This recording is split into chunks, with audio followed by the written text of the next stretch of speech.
Koumak. En langue vernaculaire, ce mot veut dire tête dure ou têtu. Quoi de mieux pour décrire les Koumakois? À 4 heures de route au nord de la capitale, en pleine brousse, ces hommes et ces femmes, grands travailleurs, au caractère parfois bien trempé, ont construit une petite bourgade moderne qui compte aujourd'hui quelques 4000 habitants. Mais ce n'est pas ici qu'a commencé l'histoire contemporaine de Koumak. Plutôt à quelques kilomètres au nord de là, à Thiébagui, avec l'exploitation d'une mine de chrome à partir de la fin du 19e siècle. Ce développement de Koumak date d'après la fermeture de Thiébagui. Dans les années 60, lorsque, pour des raisons qu'on pourra peut-être évoquer après, Thiébagui a fermé, Koumak s'est mis à se développer sur le site que l'on connaît actuellement. C'est-à-dire qu'avant, il y avait 3 fois rien à Koumak. En référence à un écrit d'un historien calédonien, Bernard Brou, à l'époque de Thiébagui et dans les années 50, par exemple, Koumak n'avait que 3 maisons. C'est écrit dans l'histoire qu'a écrit Bernard Brou à l'époque. Pagoumen dépend directement de Thiébagui et c'était un prolongement obligé de la mine de Thiébagui. Donc Thiébagui étant une mine, il s'est créé un village aux alentours et quelques courtes années, 5-6 ans après le début de l'exploitation de Thiébagui, on a créé Pagoumen comme port d'embarquement du minerai directement à la mer. Avec sa richesse exceptionnelle en minerais, tant au niveau de la quantité que de la teneur, et avec le développement qu'elle a entraîné, la mine de Thiébagui est devenue la montagne sacrée des mineurs calédoniens. C'est devenu un nom tellement, porteur de tellement de richesse, de bien-être, de technologie moderne, d'activité, que c'est devenu quasiment une légende. On avait un salaire, on avait la stabilité de l'emploi, et donc ça attirait du monde, tout étant relatif aussi. Le fait d'avoir une place à Thiébagui par rapport à rien d'autre sur le reste du pays, les gens se bousculaient pour aller à Thiébagui. On abandonnait sa propriété rurale de l'époque qui rapportait rien. Aujourd'hui, le massif de Thiébagui est exploité par la SLN, pour son nickel cette fois. Avec les 800 000 tonnes de minerais livrées chaque année à l'usine d'Ognambo, la mine est la première activité de la commune. C'est vrai que sur le village de Koumak, ça a été un déplacement des services administratifs, comme les travaux publics à l'époque, l'OPT, etc. Donc c'est à partir de là que la commune a commencé à prendre son ampleur. Et aujourd'hui, l'économie de la commune, c'est les mines, puisqu'on a plusieurs mines sur notre territoire. Donc on a de l'agriculture, un peu d'agriculture, un peu d'élevage aussi. Donc on fait de la pêche aussi. Et c'est vrai que on n'a pas un secteur privilégié, donc on a essayé de diversifier un petit peu les choses. Et aujourd'hui, on essaye dans un nouvel axe, c'est l'axe de développement touristique. Donc notamment touristique en fonction des sites que l'on a, etc., des potentialités, mais aussi au niveau des mines et des anciennes mines avec le village de la Thiébagui, etc. Forte de cette activité économique, de ses nombreux équipements et de sa situation géographique, Koumak est le carrefour du Grand Nord pour les 9000 habitants de la région, incluant l'archipel de Bélep. Koumak, c'est le centre entre Calagomène, vous avez Poum, vous avez Ouégoua, mais vous avez même Puebo aussi, parce que les gens de Puebo, bien souvent, passent par Koumak au lieu de passer par l'autre côté. Et je ne vais pas oublier Bélep, parce que Bélep, le point d'attache de Bélep, c'est Koumak. Donc le carrefour du Nord, c'est ça. C'est-à-dire qu'aujourd'hui, vous savez, pendant longtemps, je me suis battu pour un lycée à Koumak. Mais on va continuer parce que c'est vrai qu'aujourd'hui, nos enfants font des kilomètres pour aller à l'école. Mais quand on regarde bien la situation de Koumak par rapport à ces villages aux alentours, on est à quoi, 70 km à peu près, dans un rayon de 70-80 km. C'est tout à fait possible. Par le biais de son service touristique, la mairie fait la promotion des activités de sa commune, mais également de celles de la région. Afin de structurer davantage l'offre touristique dans le Grand Nord et mutualiser les efforts, un syndicat intercommunal pourrait voir le jour à moyen terme.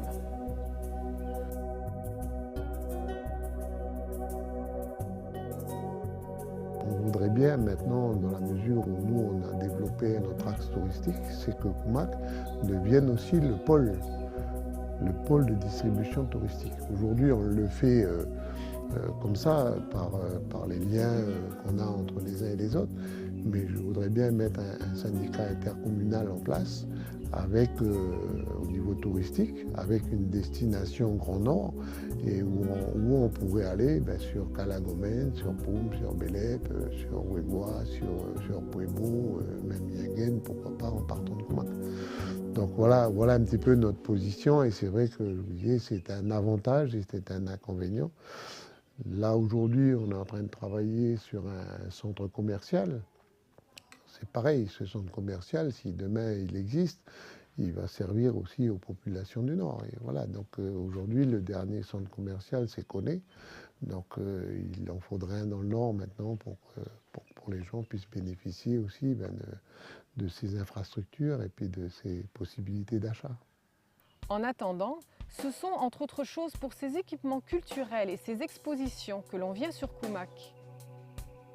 On a le Conservatoire de musique et de danse de Nouvelle-Calédonie, une antenne qui est là à Koumak. Et on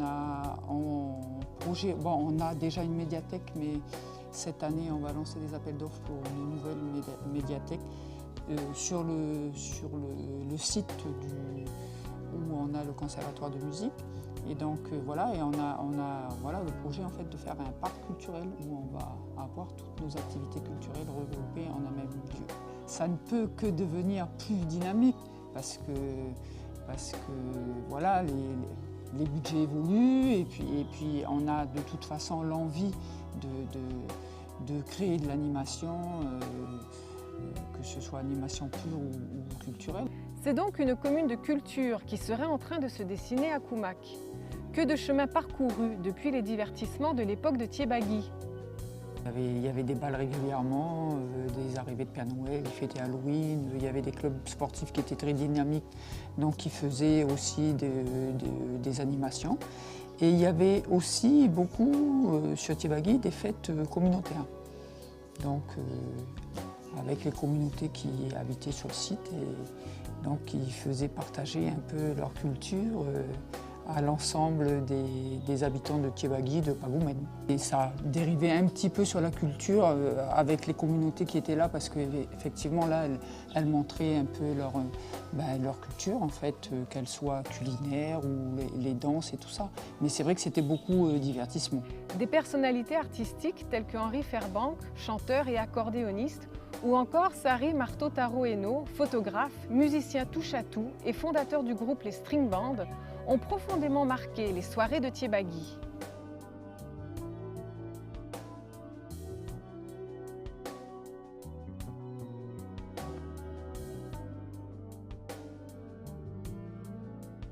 L'Office culturel et d'animation de Koumak a été fondé en 1998 et premier fait d'armes, il instaure la fête de la musique à Koumak. L'Office ne manque pas d'ambition. À la deuxième édition seulement, en 1999, il fait venir le Robert Burke Quartet, un groupe australien de jazz de renommée internationale.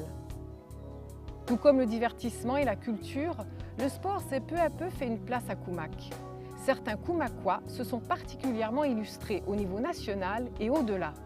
Georges Gassali, c'était quelqu'un qui a un des premiers, on va dire, premiers Calédoniens qui était capable d'affronter avec les ailleurs sur la piste de Majota.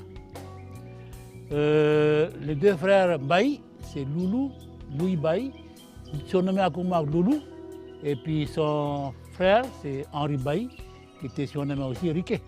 Deux grands personnages de cyclisme qui ont, l'un et l'autre, avaient remporté le Tour Côte-Ouest. Nouméa, Pagoumen, Nouméa. C'est pas un exploit, ça. Sur le plan de tennis, j'en dirais quelqu'un qui est toujours en vie, c'est Madame Froin. C'est une personnalité de la commune, mais c'était Janine Froin, qui était la première des filles qui trottait un peu sur le terrain de tennis. c'est une fierté pour nous. Sur le plan du basket, ben, vous allez peut-être trouver quelqu'un qui est aussi grand comme les Américains maintenant. C'était Lucien Berger. Si la naissance de clubs tels que le Réveil sportif de Koumak dans les années 60 formalise la pratique du sport, les infrastructures, elles, ne sont pas encore au rendez-vous. Mais pas question pour les athlètes de se laisser abattre. La motivation est née de là, de ne pas avoir ce que d'autres ont. Ce qui a fait qu'on est devenu motivé, attiré pour faire un peu comme les autres. Moi, dans mon club à moi, qui est Québec, qui est devenu champion, je n'ai pas le terrain. Vous voyez, je vis dans les cadres de Paltuvier, Mangrove, je n'ai pas tout ça. Mais l'envie, l'ambition, l'orgueil de réussir, j'ai. Avec mes garçons, on a dit, pourquoi pas nous? C'est pourquoi pas nous qui fait de Koumak l'exemple. Aujourd'hui, les enfants et les petits-enfants à moi bénéficient d'un stade. Mais ce stade-là, il est donné par rapport à ce que nous avons réalisé avant d'avoir un terrain de football.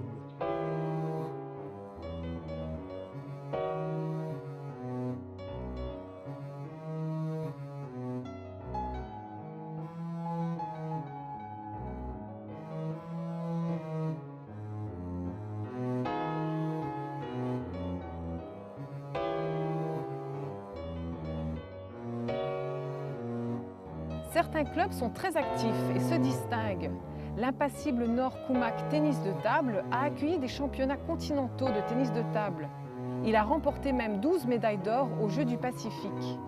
Quant au club d'aïkido de Koumak, il a fêté ses 30 ans d'existence en 2013 et s'est vu remettre une médaille d'exemplarité par la commune. Aujourd'hui, environ 25 clubs sont affiliés à l'Office municipal des sports et réunissent plus d'1 millier de licenciés. Grâce à la ténacité des anciens, la commune est également bien pourvue en installations sportives. Salle omnisport, salle d'arts martiaux, le plus grand terrain en synthétique du Nord où se pratiquent volley, handball, basket. À l'époque, quand j'étais sur Koumak, je prends par exemple cette salle-là, cette salle polyvalente, on n'a pas le revêtement que vous voyez aujourd'hui. Et avant, on jouait sur une dalle de ciment. C'est vrai, c'est quand même une salle. Et quand on voit les gens avant, les clubs, quand ils veulent faire du foot par exemple, ils sont obligés de se déplacer à 3 à 5 km pour pouvoir pratiquer ce sport. Alors c'est pour ça que maintenant, aujourd'hui, la mairie a essayé de tout centraliser tout ça. Alors maintenant, on a les écoles à côté, on a mis aussi les installations sportives, surtout à la portée de tous ceux qui sont là autour. Alors c'est pour ça qu'aujourd'hui, vous voyez un peu l'ampleur de la commune de Koumak, comment a été évoluée. Alors c'est vrai que quand on regarde dans la province Nord, par rapport à certaines communes, on peut dire que la commune de Koumak est bien équipée. Et même des fois j'ai entendu suréquipée. Mais je pense qu'il faut qu'on revienne un petit peu à des choses normales. C'est-à-dire qu'elle n'est pas suréquipée dans la mesure où les communes avoisinantes profitent des infrastructures que nous avons. Et c'est ça le souci. Le souci que l'on a à Koumak, c'est que dès le moment où on fait une infrastructure, il faut qu'on pense aux communes qui sont proches. Et c'est un petit peu la façon dont nous avons toujours réfléchi, c'est de dire, dans la mesure où les petites communes autour ne pourront peut-être pas se doter d'infrastructures telles que celles que l'on a aujourd'hui, eh bien, au moins les gens de ces communes peuvent venir chez nous pour aller à l'école de nuit, dans l'auditorium, pour aller au stade, pour aller, voilà. C'est un petit peu comme ça, à chaque fois on est réfléchir, et ça, même ça nous pose un problème, dans la mesure où des fois on est obligé, vous dites alors, de surdimensionner les choses pour pouvoir les accueillir, mais ça veut dire que c'est un coût supplémentaire pour la commune. Mais je crois aussi que c'est important pour la province Nord d'avoir une commune comme Koumak, parce que ça donne aussi des idées, entre guillemets, aux collègues maires qui sont aux alentours. Et il y en a qui viennent voir ce que l'on fait ici à Koumak. Notamment, on a eu la visite de la commune de Tours, de la commune de Canala dans la dernière mandature, de la commune de Paume, qui sont venus voir un petit peu ce qu'on faisait. Et je crois que c'est important qu'ils aient comme ça une structure qui soit un petit peu plus en avance Et puis, il faut savoir qu'on est un petit peu en avance, mais on essuie les plâtres aussi. Hein. C'est-à-dire qu'il y a des fois, on leur dit, si vous voulez faire ça, ne faites pas comme ça, parce que nous, voilà les difficultés qu'on a rencontrées, etc. Donc je crois que c'est un bien pour tout le monde. Si le village a bien changé, les 4 tribus de la commune, elles aussi, ont suivi cette évolution. Elles sont toutes situées dans un rayon de 5 km du chef-lieu, permettant de maintenir un contact constant entre les communautés et de grandir ensemble.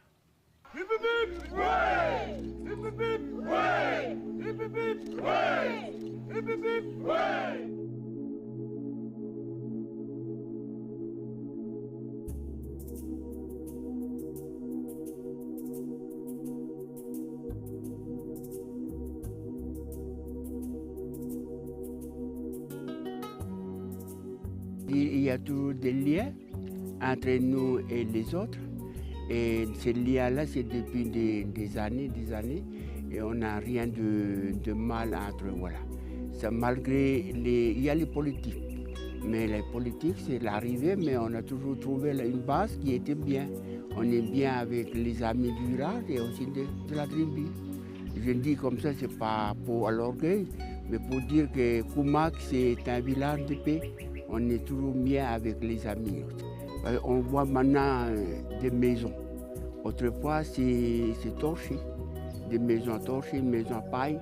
Et ça a développé tout doucement, au fur et à mesure, le climat aussi. Parce qu'il y a les inondations, il y a des cyclones. Et puis les gens, ça s'est motivé de chercher un peu comment il faut aller pour arriver à construire, pour être bien comme les autres. Voilà. Autrefois, il y a des gens qui ont beaucoup aimé le travail. Et ce temps-là, moi je suis dans cette génération-là. Et on est allé jusqu'à Waco, de matin bonheur. Et voilà, on a travaillé là, on a cherché à avoir des sous comme les autres, de l'argent comme les autres. Et c'est là que nous motivons à aller plus loin. Malgré maintenant, je dis maintenant, dans les contacts maintenant, les jeunes ne s'intéressent pas beaucoup. Et pourtant, il y a des facilités, il y a des moyens qui sont là à leur place. Si Koumak est un village bien éloigné de Nouméa, il n'en demeure pas moins qu'il est particulièrement bien équipé, avec son hôpital, sa marina, son conservatoire, sa morgue, ses infrastructures sportives, sa station d'épuration et son tri sélectif. Et c'est sans compter les projets futurs, l'agrandissement de l'espace culturel de Koumak, ainsi qu'un nouveau lycée, entre autres choses. Quant au RSMA, bien impliqué dans l'économie de la commune, il permet à de nombreux jeunes venant des 4 coins du territoire de se former à des métiers porteurs, tels que la maçonnerie, le transport logistique ou l'agriculture. La foire de Koumak, on n'aurait jamais pu la faire s'il n'y avait pas eu le SMA. On a beau avoir des idées, mais après, quand il faut faire, c'est pas facile. Et heureusement qu'il y avait le SMA là et qu'on a pu démarrer cette foire de Koumak. Et ce village de pays, à quoi ressemblera-t-il dans 50 ans? On a toujours été un petit peu des pionniers et on espère bien garder pour les années à venir cet état d'esprit de façon à ce que notre village se développe harmonieusement. Pour l'instant, je ne vois pas de gratte-ciel ou d'immeubles, etc., parce que je crois que ça serait dénaturé. Je vous ai dit tout à l'heure, on est urbain, mais on est rural aussi, donc il faudra qu'on reste dans des dimensions normales. Mais dans 50 ans, je pense que le village et la ville auront bien évolué. Et je vous dis, grâce à ce plan d'urbanisme directeur, on va essayer de réfléchir pour que ça se développe correctement. Tout ce que j'espère, c'est que ça ne sera pas au détriment des autres petits villages aux alentours, parce que je suis quand même soucieux. Je ne veux pas qu'on attire tout le monde ici à Koumak. Ce n'est pas ma vision des choses. Ma vision des choses, c'est que je souhaiterais, moi, que les autres petits villages comme Poum, comme Kalagomène, comme Ouégoua, etc., mettent en place des lotissements, mettent en place des infrastructures aussi, de façon à garder leur population et puis faire en sorte que leur population puisse travailler chez elle. Parce que c'est un petit peu ça le but.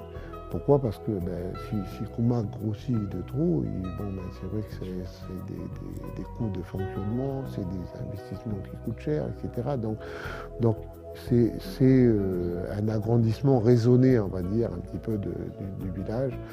Mais je vous dis, je suis dans l'association des maires de Nouvelle-Calédonie aussi. Et ma préoccupation est plus par province que du village lui-même. Je ne travaille pas uniquement pour mon village, j'essaye de travailler pour tout le monde.